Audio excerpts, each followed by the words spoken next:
C'est un conseil des ministres marqué 13 économie et finances ce 13 novembre, symbolisé par l'adoption de l'avant-projet de budget de l'État, exercice 2025.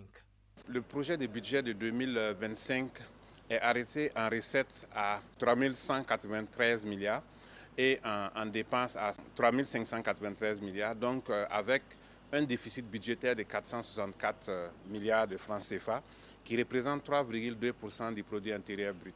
Très proche de la norme UEMOA qui est de 3%, un effort rendu possible grâce, entre autres, à l'implication directe du chef de l'État dans le processus. Le fait marquant pour cette année est que, après l'arbitrage du budget au niveau du ministère de l'économie et des finances, au regard bien sûr des priorités du moment, son Excellence, Monsieur le Président du FASO, a reçu chaque ministre en arbitrage pour voir comment recentrer le budget.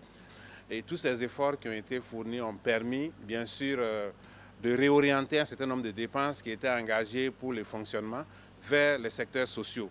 Vous avez l'initiative présidentielle pour l'éducation qui a été dotée en moyens suffisants pour faire en sorte de moderniser le secteur de l'éducation. Vous avez l'initiative présidentielle pour la santé qui a également été dotée en moyens suffisants pour faire en sorte que le secteur de la santé puisse connaître une amélioration. Le texte sera soumis aux députés de l'ALT dans les prochaines semaines. L'autre dossier phare du Conseil des ministres de ce mercredi, c'est l'adoption d'un rapport sur les sanctions financières ciblées dans le cadre de la lutte contre le terrorisme. Le rapport qui a été adopté va permettre de renforcer les dispositifs juridiques. Et donc, dans ce sens, on va identifier les sanctions à appliquer en cas donc, de manquement aux dispositions. Et également, les quantums des astreintes et autres ont été fixés.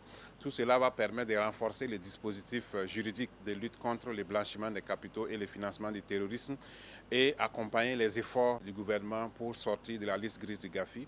Et bien sûr, venir couronner tous les efforts qui sont fournis depuis 2021 pour la sortie de cette liste grise. Des textes adoptés sans doute pour alimenter les 4 piliers du plan d'action de la transition: sécurité, action humanitaire, réforme de la gouvernance, réconciliation et cohésion nationale.